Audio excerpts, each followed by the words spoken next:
हरे कृष्णा। बोल बांके बिहारी लाल की जय।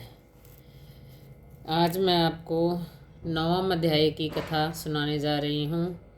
उससे पहले जो कार्तिक मास में वारों के हिसाब से कथा सुनाई जाती है, वार के हिसाब से देवता की किस दिन पूजा करनी है, वो भी कथा सुनाने का बहुत महत्व है। आज मैं आपको शुक्र देवता की कहानी सुनाने जा रही हूँ कि शुक्र देवता की पूजा करने से किस तरह अपने घर में धन धान्य की समृद्धि होती है और घर में सुख शांति प्राप्त होती है। एक बार एक गुजरी थी, वह अपने बेटे व बहू के साथ रहती थी। तो गुजरी बहुत ही धार्मिक प्रवृत्ति की स्त्री थी। सुबह उठकर उसने शुक्र भगवान की पूजा करनी, उनको स्नान करवाना, उनको भोग लगाना और उनका व्रत भी करती थी शुक्रवार भगवान का। तो उसने घर में 3 गायें भी रखी हुई थी।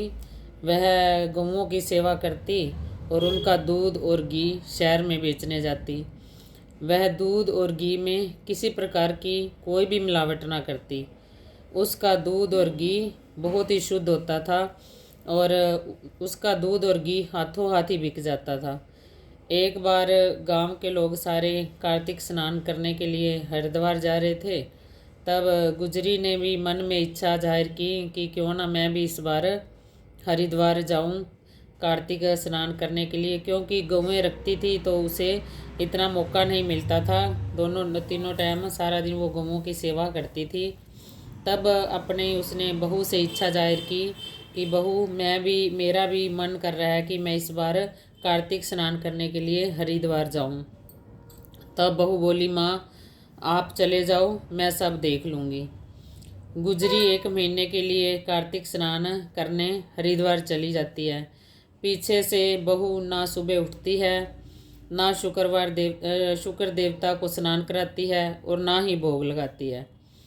दूध में जो दूध होता है, गौओं का दूध होता है, उसमें पानी डालकर बेचने लग जाती है और घी में भी तेल डालकर बेचने लग जाती है। ऐसे ही एक दिन उसे देखकर जो शुक्र भगवान थी की मूर्ति उन्होंने घर में रखी थी, वो मूर्ति हंसने लग गई। तो तब वो शुक्र भगवान से बोली कि आप हंस क्यों रहे हैं। तब शुक्र भगवान बोले कि तू दूध और घी में मिलावट कर रही है और मैं इसे देखकर हंसूं भी ना। मैं यह सब तेरी सास को बताऊंगा, क्योंकि वो तो सब कुछ शुद्ध सबको देती थी दूध और घी, और तू इसमें मिलावट कर रही है। तब गुस्से में आकर बहू ने शुक्र भगवान को एक बक्से में बंद कर दिया। इसके बाद वह समय पर गौओं को ना घास देती, ना पानी देती, ना कुछ देती। सारा दिन ही अपना कोई काम ना करती और इससे गौओं ने भी दूध देना बंद कर दिया। उसके पति की भी नौकरी चली गई। तो उधर कार्तिक का महीना ख़त्म होता है तो उसकी सास घर वापस आती है। तो रास्ते में ही लोग उसको उसके घर की सारी कहानी बता देते हैं। वह शुक्र भगवान को आती है घर में और शुक्र भगवान को बक्से में से निकालती है, उनको नहलाती है, पूजा करती है उनकी और उनको भोग लगाती है।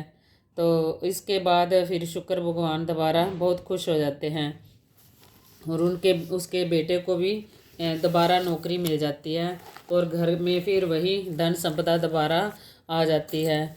तो तब उसका बेटा कहता है, माँ तू कोई जादूगर नहीं है जो तेरे जाते ही हमारे घर की हालत बहुत ख़राब हो गई और तेरे आते ही सब ठीक हो गया। वह बोली, ना बेटा, ना मैं जादूगर नहीं हूँ, ना ही मेरे पास कोई चमत्कार है। यह सब शुक्र देवता का ही प्रताप है, जिसके कारण हमारा जो घर है धन धान्य से भरपूर रहता है। इसके बाद वो दोनों बेटा और बहू भी शुक्र देवता की पूजा करते हैं, रोज़ पूजा करने लग जाते हैं और शुक्र देवता का व्रत भी रखते हैं और इस तरह उनका घर धन धान्य से भरपूर हो जाता है। बोल शुक्र भगवान की जय। अब मैं आपको कार्तिक मास की 9वां अध्याय की कथा सुनाने जा रही हूँ। पृथु बोले, हे महाराज, आपने कार्तिक के व्रत में तुलसी की जड़ में विष्णु भगवान का पूजन कहा है, इसलिए मैं तुलसी के महत्व को पूछना चाहता हूँ, वह भगवान को इतनी प्यारी कैसे हुई? हे नारद, वह कहाँ और कैसे उत्पन्न हुई? तुम सर्वत्र हो, वह सब मेरे सन्मुख कहिए। नारद जी बोले, प्राचीन काल में इंद्र अप्सराओं और देवताओं के साथ शिव के दर्शन के लिए कैलाश पर गए। वहां जाकर इंद्र ने भीमकर्मा भयंकर स्वरूप आंख वाला एक पुरुष देखा। इंद्र ने पूछा, तू कौन है और शिवजी कहाँ गए हैं? ऐसे बार बार पूछने पर भी उसने उत्तर ना दिया। तब इंद्र अत्यंत क्रोधित हो बोले, तन्ने मेरे बात का कुछ उत्तर नहीं दिया, इससे मैं तुझे वज्र से मारता हूँ। हे दुर्मते, तेरा रक्षक कौन है? उसने बड़े बल से वज्र मारा, जिसके प्रहार से उसके कंठ में नीलता आ गई और वह भस्म हो गया। तब तो रुद्र ने अपने तेज से उसे जला दिया। यह दशा देखकर बृहस्पति बहुत ही जल्दी हाथ जोड़ते हुए और इंद्र दंड के समान पृथ्वी पर गिरकर स्तुति करते हुए बृहस्पति जी बोले, हे देवाधिदेव, हे त्र्यंबकम, हे कृपानिधन, हे त्रिपुरारी, हे सर्वे, हे अंधकार सुत निषूदन, आपको नमस्कार है। हे विरूप, हे अतिरूप, हे बहुरूप, हे शंभो, हे यज्ञ विध्वंस करता, हे यज्ञ फलदाता, कालों तक हे काल, हे कृष्ण, सर्प के धारण करने वाले, हे ब्रह्मा का सिर छेदने वाले, हे ब्राह्मणों के हितकारी, आपको नमस्कार है।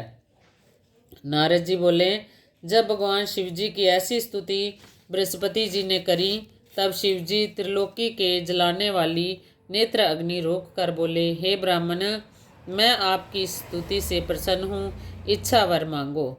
और इंद्र को जीवन दान देने से तुम्हारा नाम जीव हो गया।